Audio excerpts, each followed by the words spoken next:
Amin. Amin. dalam rangka bagaimana berusaha senantiasa memakmurkan negara seperti di Kota Bengkulu. Amin. Allah mudahkan, Allah lancarkan, Allah kabulkan segala dosa dan segala doa dan hajatnya. Amin. Dan juga Bapak Imam dan para jemaah ahli kampung daripada Masjid Al-Muhajirin yang tidak bisa saya sebut satu persatu namanya, tapi tidak mengurangi rasa hormat dan takzim. Hadirin muliakan Allah Subhanahu wa taala. Alhamdulillah, kehadiran kami seperti yang tadi disampaikan oleh Bapak Wali, ini kunjungan balasan Pak. Ya, kunjungan balasan beliau kemarin alhamdulillah kurang lebih 2 minggu yang lalu, beliau pun sama seperti kami iktikaf di masjid kami. Alhamdulillah dengan asbab berat beliau, usaha beliau, sehingga terbentuklah satu rombongan 40 hari. Jemaah ini rencana memang kita tazkir untuk berangkat ke Papua, tapi Allah punya kuasa dan Allah punya takdir. Keadaan di Papua belum buka juga transportnya, sehingga alhamdulillah undangan awali kita bisa penuhi, akhirnya kita bisa jumpa di Bengkulu. Kami berharap mudah-mudahan dengan kehadiran kami di sini dan juga kerjasama yang baik, alhamdulillah selama 2 masjid di sini kita dapat sambutan yang sangat baik. Kita juga dapat bantuan yang begitu luar biasa dari orang-orang Bengkulu ini. Mudah-mudahan ini akan menjadi asbab turunnya hidayah, meningkatkannya hidayah pada orang-orang Bengkulu khususnya dan untuk umat Islam seluruhnya. Amin. Hadirin jemaah sekalian, ada satu kisah dahulu di kota Makkah. Orang-orang Quraisy itu dia punya kebiasaan, para pemukanya biasa kalau mereka melahirkan seorang bayi, maka dia senang kalau bayi-bayinya ini dititipkan kepada ibu-ibu susu. Ya, dititipkan kepada ibu-ibu susu. Kenapa? Karena sama-sama kita ketahui Makkah itu Ummul Qura, Makkah itu ibu kota. Jadi karena di situ ada Ka'bah, maka masih banyak orang-orang dahulu sebelum Nabi Allah Muhammad turun ke datang, orang sudah melaksanakan tawaf, orang sudah melaksanakan haji juga, sebagaimana pengikut-pengikut Nabi Allah Ibrahim dan seluruh anak cucunya. Sehingga Makkah itu menjadi kota yang ramai dan macam-macam bahasa juga datang ke situ. Sehingga orang-orang Quraisy, pemuka-pemuka Quraisy ini senang kalau bayi-bayinya dibawa keluar dari kota Makkah, dirawat orang-orang desa yang tidak jauh dari kota Makkah, sehingga harapan mereka bayi-bayi ini tumbuh besar dengan mendapatkan udara yang lebih segar, kemudian juga belajar bahasa yang lebih fasih bahasa Arabnya. Sehingga ini muliakan Allah Subhanahu wa taala, pada saat itu ibunda Rasulullah SAW, Aminah, beliau pun berencana menyerahkan bayinya baginda Rasulullah SAW yang masih bayi pada saat itu, disusui oleh seorang ibu susu. Maka para jemaah sekalian, Allah telah takdirkan satu wanita yang jaraknya tidak jauh dari kota Mekah, kurang lebih 50-40 km dari Bani Sa'ad. Namanya Halimatus Sa'diyah. Halimatus Sa'diyah ini ya seorang perempuan yang memiliki keluarga tapi dalam keadaan yang susah. Keadaannya susah pada saat sebelum memelihara baginda Rasulullah. Beliau ini dalam keadaan susah. Bahkan saudara susu Rasulullah, putra daripada Halimatus Sa'diyah, kalau nggak salah namanya Imran, itu kalau habis susu selalu menangis. Habis susu nangis. Kenapa? Karena air susunya Halimatus Sa'diyah nggak cukup kasih minum putranya tersebut. Nggak cukup, habis susu nangis. Bahkan dia mau berusaha dapatkan susu dari binatang-binatang peliharaannya, dari onta atau kambingnya pun nggak ada susunya. Sehingga akhirnya dua orang suami istri ini bermusyawarah, bagaimana bang supaya kita mengubah nasib keadaan keluarga kita ini. Ya udah, kan kamu lagi menyusui, maka mari kita cari anak susu dari kalangan orang-orang Quraisy di sana, dari orang kota. Mekah itu kota, ibu kota, dan ramai di situ. Para pemukanya kaya-kaya, karena mereka pedagang-pedagang hebat kan. Datang orang-orang dari luar banyak di Mekah. Maka dia berharap mudah-mudahan dia dapat anak susu dari pedagang, saudagar ataupun pemuka Quraisy. Harap-harap sehingga anaknya ini nanti jadi anak susu dia. Kalau dia jadi orang kaya, kecepretan kaya juga. Maka hadirin jemaah sekalian, akhirnya Halimatus Sa'diyah berkemas dengan suaminya. Dia punya kendaraan untuk berjalani 1 ekor keledai, Pak. Keledai yang kurus, lemes, jalan bareng-bareng. Pada saat orang-orang kaumnya dari Bani Sa'ad ini berangkat, orang-orang dahulu, orang-orang Arab itu kalau berangkat musafir dia rombongan.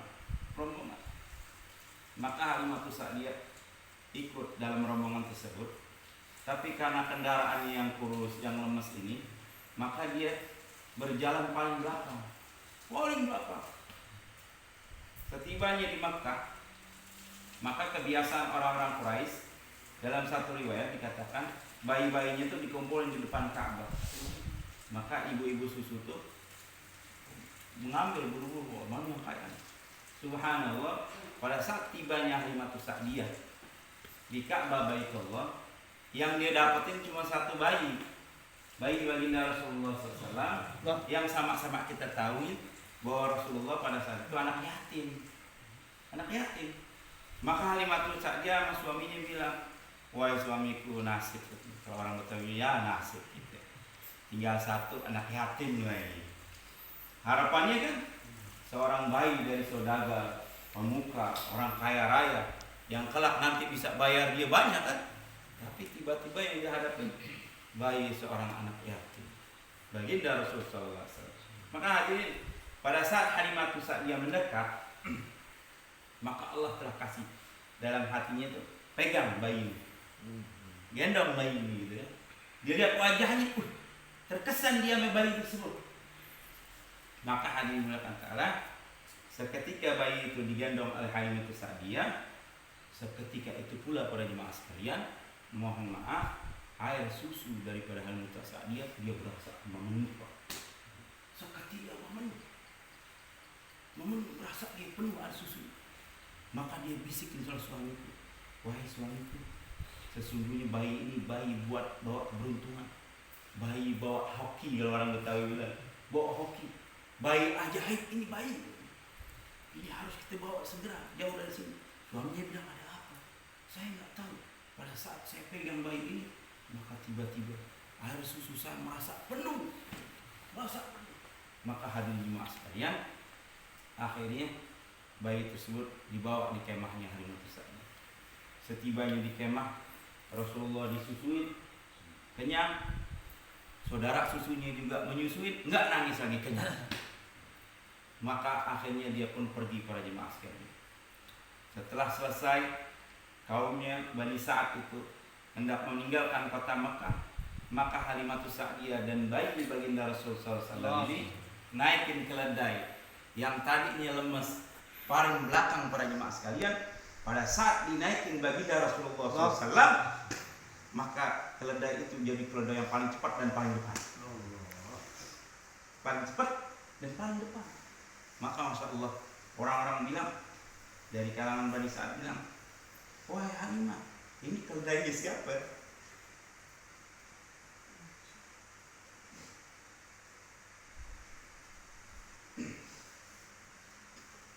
Halimah, ini keledai yang mana?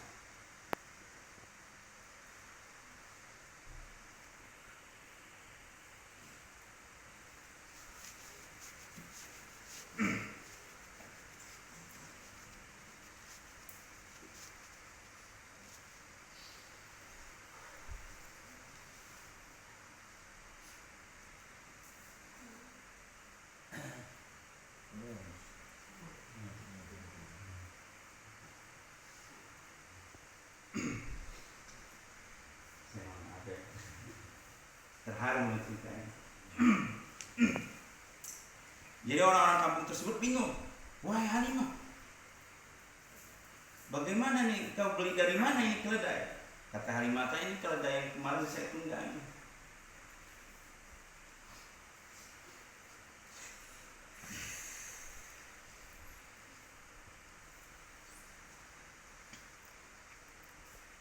Karena keberkahan Rasul,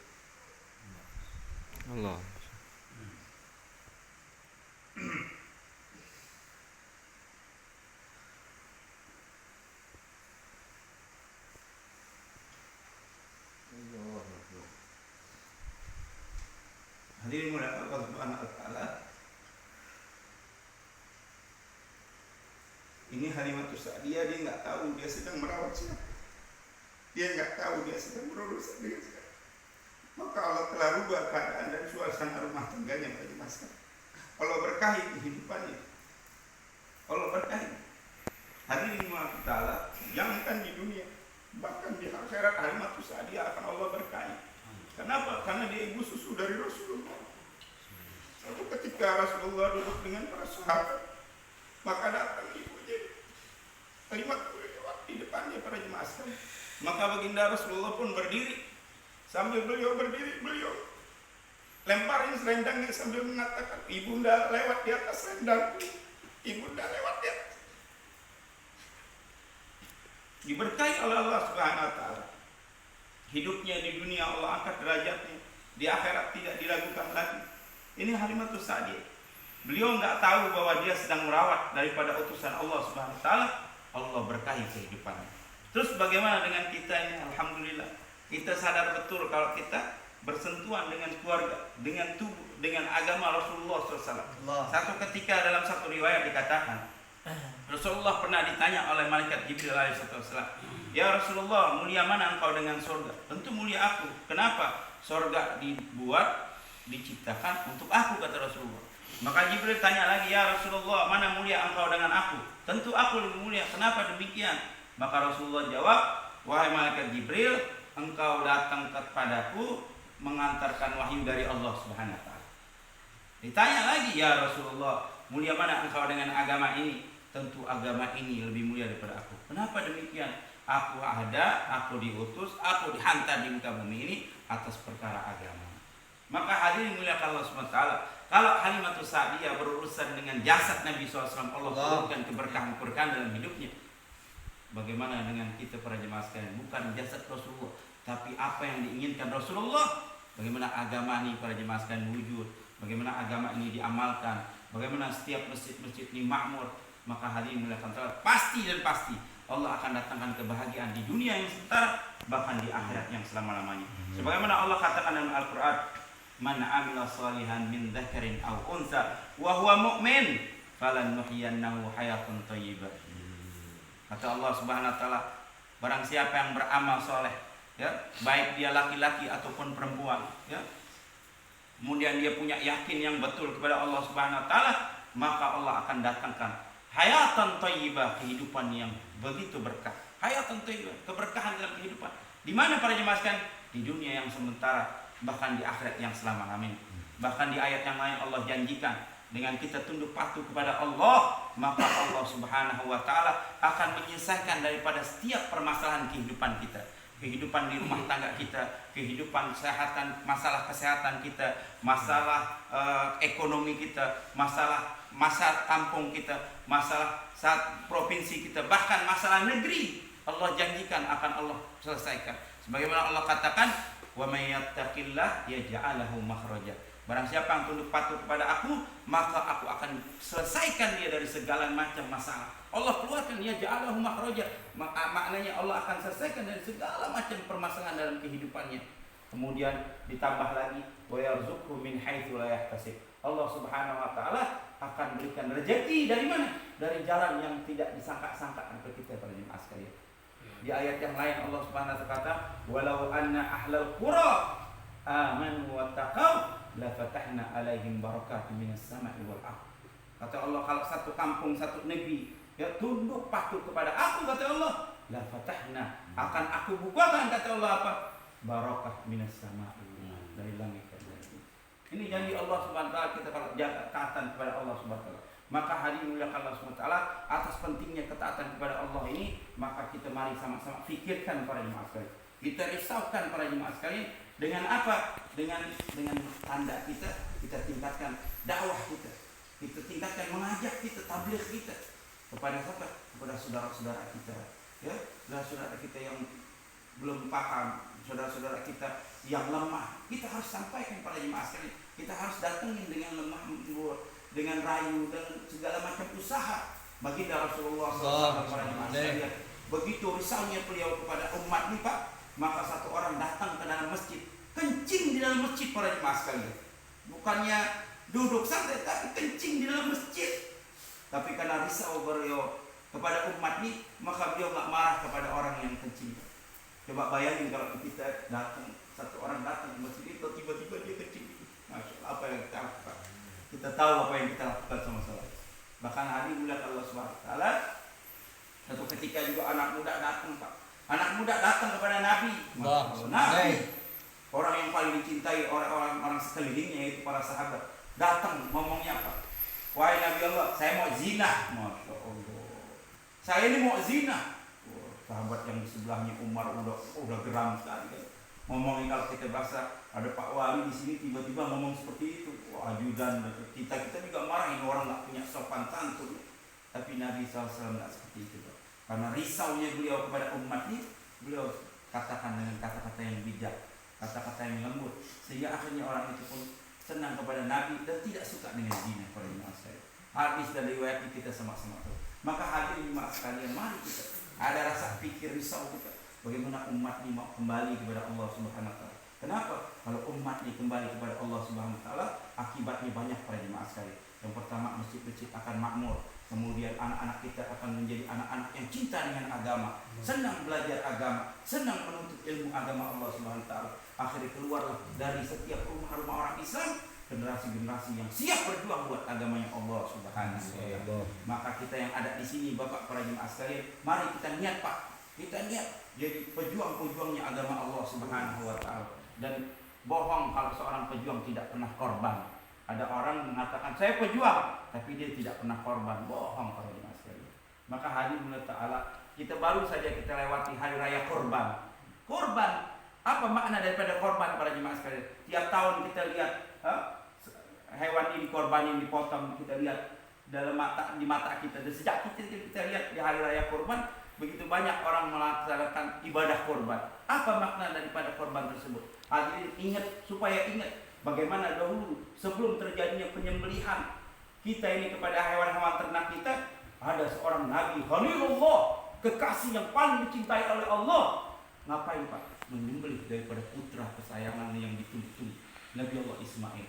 Apa ini arti makna daripada penyembelihan Nabi Allah Ibrahim kepada putra yang dicintai? Artinya totalitas, Pak. Totalitas. Nggak pilih-pilih, oh ini amal gampang kita ambil, oh ini amal enak kita kerjain, yang susah enggak, ntar dulu, yang menyulitkan enggak, yang menghalangi oh enggak dulu. Bukan seperti itu. Tapi totalitas apa artinya? Jangankan jiwa dan raga, semua yang kita punya. Putra yang dicintai oleh Nabi Allah Ibrahim, hampir 75 tahun dia tunggu memiliki putra, dia rela korbankan buat Allah Subhanahu wa taala. Saking bangganya Allah Subhanahu wa taala kepada Nabi Allah Ibrahim, maka pada saat penyembelihan seluruh malaikat-malaikat dibukakan hijabnya oleh Allah. Semua lihat bagaimana Nabi Allah Ibrahim menyembelih putranya. Sehingga semua malaikat mengatakan, Subhanallah ya Allah, hambamu ya Allah. Artinya ya Allah kekasihmu nyembelih putranya. Kalau kata ulama kata hambamu nyembelih putranya ya Allah. Ya Allah kasih dia. Tuh lihat. Karena dahulu para malaikat sudah mengatakan, ya Allah, kenapa kau akan menciptakan makhluk yang setiap hari saling menumpahkan darah, saling bermusuhan? Ini kamu lihat bagaimana Nabi Allah Ibrahim, bagaimana kekasihku itu, yang aku cintai aku biarkan, dan dia rela siap mengorbankan daripada putranya yang dia cintai. Maka hadirin ta'ala, mari kita jadi pejuang-pejuangnya Allah. Pejuang itu dalam bahasa Arab jihad, Pak. Jihad di dalam Al-Quran tidak kurang dari 30 sampai 40 ayat. Jihad di sini bukan berarti kita perang, angkat senjata, bunuh orang kafir. Enggak ada. Rasulullah enggak membunuh orang kafir, Pak, kecuali dengan syarat-syarat yang telah ditentukan dalam agama. Bahkan satu ketika Rasulullah waktu lewat satu orang mayat jenazah Yahudi, beliau menangis. Jenazah Yahudi lewat menangis para jemaah sekalian. Bagaimana berjuang membunuh orang kafir? Enggak mungkin. Rasulullah menangis. Sahabat tanya, "Ya Rasulullah, kenapa kau menangis? Ini jenazah seorang Yahudi," katanya. Sahabat ini, "Bagaimana saya tidak menangis? Dia juga manusia. Saya belum sampaikan kalimat la ilaha illallah, dia sudah meninggal dunia. Maka dia akan susah selama-lamanya." Selama-lamanya. Maka hadirin mulai Allah Subhanahu wa taala, kalau kita katakan bahwa kita seorang pejuang, sedang menjahit, siap berjuang, totalitas, jangankan jiwa, waktu, harta kita. Kalau perlu para jemaah sekalian, putra kita korbankan buat agamanya Allah Subhanahu wa taala. Maka Bapak para jemaah sekalian, mari Pak, seorang pejuang bohong kalau tidak pernah korban. Kita tahu orang dikatakan pejuang, pahlawan nasional. Kenapa? Jiwa raga bahkan dirinya, keluarga, hartanya habis Pak. Bagaimana Imam Bonjol, bagaimana Diponegoro, banyak lagi kita tahu pahlawan. Dia dikatakan pahlawan karena dia berkorban. Maka para jemaah sekalian, hari ini nggak ada kita angkat senjata korban mati. Nggak ada, tapi kita cuma dianjurkan kepada para masyayikh, para ulama-ulama ahli korban Pak.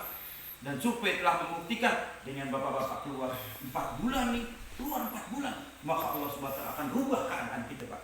Dirubah keadaan kita, siapa? Diri kita akan dirubah oleh Allah, keluarga kita akan dirubah oleh Allah, keberkahan-keberkahan Allah akan datangkan dalam rumah tangga kita. Bahkan Allah SWT akan beri kesehatan kepada kita. Doa-doa kita akan dikabulkan oleh Allah, hajat-hajat kita akan dimudahkan, urusan lancar semuanya.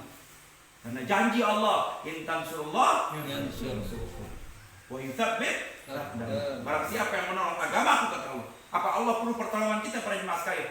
Allah nggak perlu pertolongan kita Pak, bahkan kita perlu pertolongan Allah. Tapi dalam satu ayat ini Allah tawarkan pertolongan. Siapa siap tolong aku, kata Allah Subhanahu wa taala. In tansurullah, siapa yang tolong aku? Yansurkum. Masyaallah. Maka para jemaah sekalian, para ulama, para masyayikh yang ahli-ahli korban, mereka ini para ahli korban, kita sama-sama buktiin bagaimana kita keluar 4 bulan Pak. Kalau kita keluar 4 bulan, maka pasti Pak, pasti. Dan survei membuktikan kita akan menjadi ahli-ahli korban untuk agamanya Allah Subhanahu wa taala. Bahkan para jemaah sekalian, dengan sebab rutin kita keluar 4 bulan 40 hari, Masya Allah, bapak-bapak kalau pergi berangkat ke markas-markas dakwah, bapak akan dapetin orang-orang yang hidup untuk agama totalitas Pak. Totalitas. Kami di India di markas Nizamuddin, Masya Allah, para masyayikh hidup untuk urusan agama. Nggak ada lagi kita tanya kapan nisab, dia tidak punya nisab seperti kita 4 bulan per bulan. Bahkan dia punya nisab, pulang dia itu dimusyawarahkan para jemaah sekalian. Mereka pulang dimusyawarahkan kepada kita keluar musyawarah. Maka bapak para jemaah sekalian, insya Allah kita niat semua keluar 4 bulan. Kemudian kita juga bisa jaga nisab setiap tahun kita 40 hari. Dan bagaimana kita pikirkan di setiap mahala-mahala masjid-masjid kita Pak, hidup dengan amal-amal agama.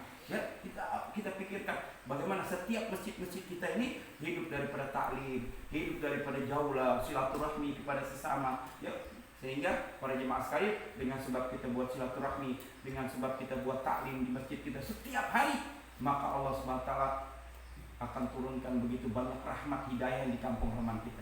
Bahkan Allah SWT akan gunakan kita Pak, dengan kesungguhan kita buat makomi di rumah. Allah akan lihat, oh ini kesungguhan daripada hamba, Allah akan gunakan kita. Dikirim ke tiap tahun kita akan dikirim oleh Allah ke pelosok-pelosok negeri, ke pelosok-pelosok negara. Insya Allah semua niat ya. Demikian para jemaah sekalian, kurang lebihnya ada baik datang daripada Allah Subhanahu wa taala. Kalau ada salahnya saya mohon maaf pada para jemaah sekalian, khususnya Pak Wali, Pak Imam, dan orang kesempatan Pak Riko, ya, Pak Imam juga kita mohon maaf. Dan mudah-mudahan insya Allah kita di sini selama 3 hari, ini udah 1 hari.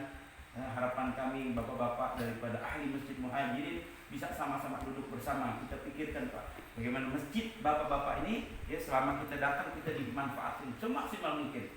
Ya, bagaimana kita buat kunjungan-kunjungan kepada saudara-saudara kita rayu dia supaya dia istiqomah di masjid, ya, mengamalkan agama Allah SWT. Dan juga kepada kawan-kawan dari Bengkulu, kita juga siap untuk dihantar kepada silaturahmi ke teman-teman saudara-saudara kita, ahbab-ahbab di Bengkulu ini. Kita siap insya Allah Pak Wali. Ada orang datang ke sini siap jadi dalil, kita berangkat insya Allah. Demikianlah para jemaah sekalian, sempurna majlis kita tutup dengan doa.